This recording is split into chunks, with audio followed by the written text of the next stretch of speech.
Guy Code with Rena Osware. Welcome to another episode of the Guy Code. I am Rena Osware. Now, on this episode, we're going to be talking about gender roles, how to keep her feminine, and she stays feminine. Right? Now, first, I want to do an overview of what is masculine and feminine. So, masculine is founded in consciousness, right? Is grounded in consciousness. The masculine mind, the masculine mindset and existence is founded and grounded in consciousness. What is consciousness? Consciousness is that which does not change. All right? So us as guys, we are attracted to consciousness. Some even call it nothingness, emptiness, right? That's why most guys, when they're pissed off, when they're a little bit emotionally charged, stressed out, what do they want? They want space. They want the nothingness, right? And women don't understand that. They may want to come to you and say, oh, you want to talk about it? Do you want to talk about it? You know, we can talk about it over this. You're like, no. I just want some space. I just want to be alone. And it doesn't work for the feminine, which I'll get to in a bit, right? I also tweeted about how guys, most of us, we don't really see our birthday as a big day, right? It's just like any other day. Well, most of us, right? Because we said, you know what, it's just any other day we celebrate. We're a year older. We've seen a year older, another year of our existence. And we carry on. But women are not like that. They want to celebrate even a whole week, some even a whole month. They post it's their birthday month. You hardly ever see a man post it's his birthday month if he's truly in his masculine, right? So the masculine is grounded in consciousness, right? Now let's go to the feminine. Now the feminine is receptive, right?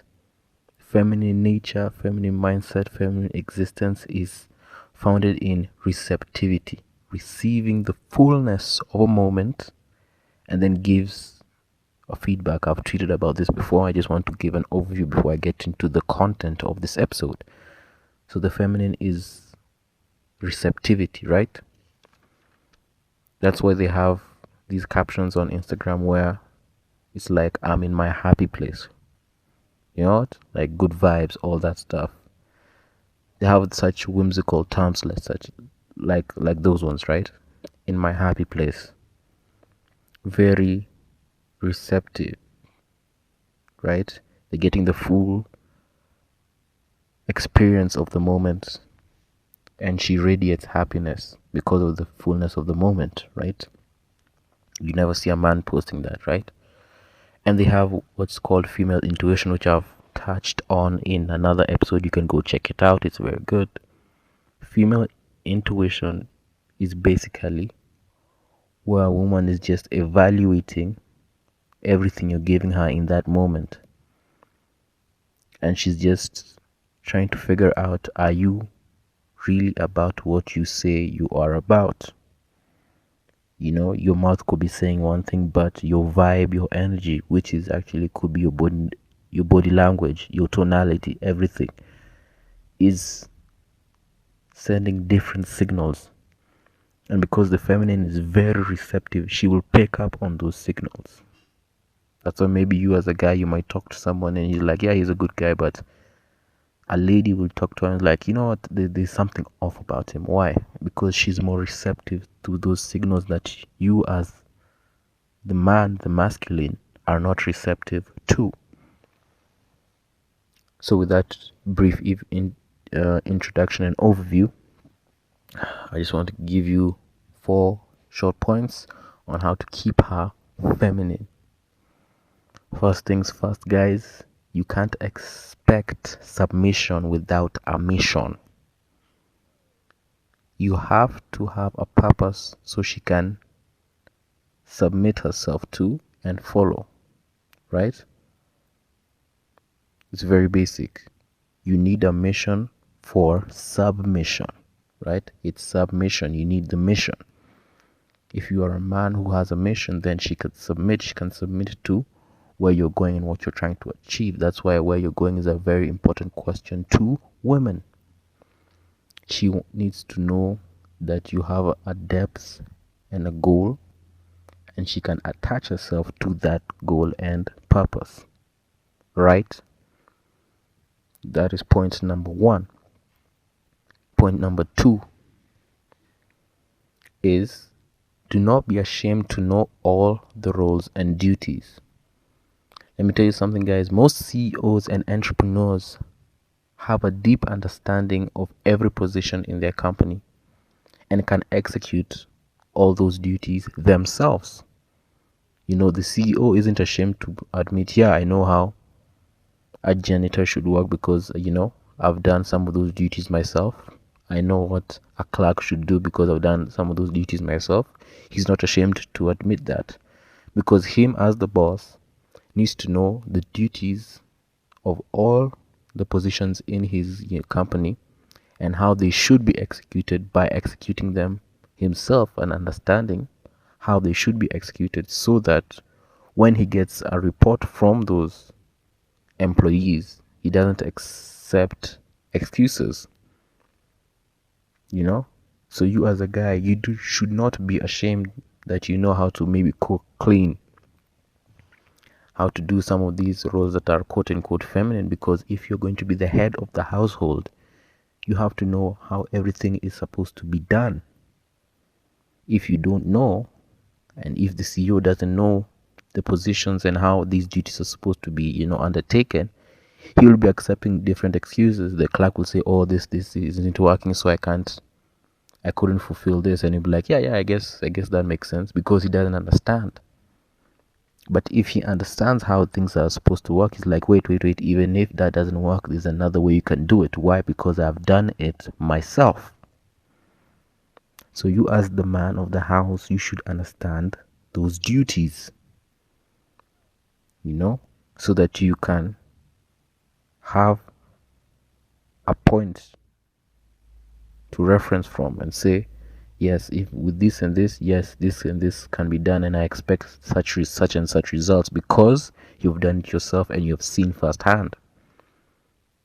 So you come home and say this place hasn't been cleaned well, and they're giving you some excuses. I'm like, wait, no, I can't accept that because I've done it myself and it can be done better. So this is the standard I expect.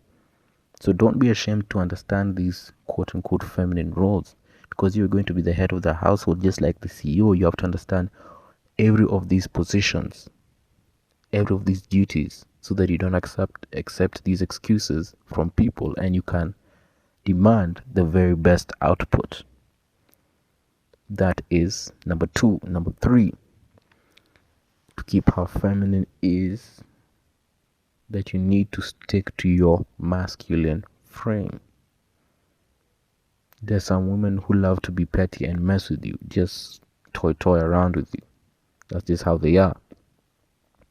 And when they do that, guys, first thing, you should never ever let her get under your skin. Go into a rant, oh, don't you see this. Listen, she look at you like, what? Because it was never that serious. She was just saying things for the sake of saying them. If you brush it off, you engage in funny banter if you can, have a rebuttal. Sometimes you can even outright ignore it. So when you stick to your masculine frame, she's testing you. She's testing, is there polarity here, right? If you're stuck in your masculine, then she will stick to her feminine. But she's testing your masculinity to see if she is worthy of her submission. Can she attach herself to it? Is it strong enough? If you're quick-tempered, if it is weak and doesn't have a strong core, then she won't be safe around you. She won't trust you. She won't see you as trustworthy, because she can't submit to something that is not strong and grounded in strengthened in core principles. So stick to your masculine frame. When you get all these funny tests, maybe she's just trying to be petty and mess with you, brush it off, ignore it, change subject, or even engage in funny banter and show that it doesn't then get to you like that. That's number 3. Stick to your masculine frame. Fourthly and lastly, you need to make her feel safe. For a woman to be feminine, she has to be feminine with a man that she finds trustworthy. What is being trustworthy is that you make her feel safe, that she can put her guard down, let her guard down and open up to you, and submit to you. And most of these women can't submit, even though you see how masculine they can become or how masculine they are in certain environments. They can't submit if she finds a man she can trust. So this trustworthy man is the man who makes her feel safe. And how does she make her feel safe? By showing that he has a habit of excellence. He has principles. He has high standard for himself. That's why he can demand high standards from his partner, because he holds himself to the same standards, right? So if you are trustworthy, right, if you stick to your masculine frame, if you know all these roles and understand them, and you can demand the very best output, if you have a mission, then you will keep her in her feminine. So these are just a couple of things I wanted to share with you guys. I really appreciate the feedback on Twitter at GuyCodeKenya. And until next time, guys, we shall talk soon.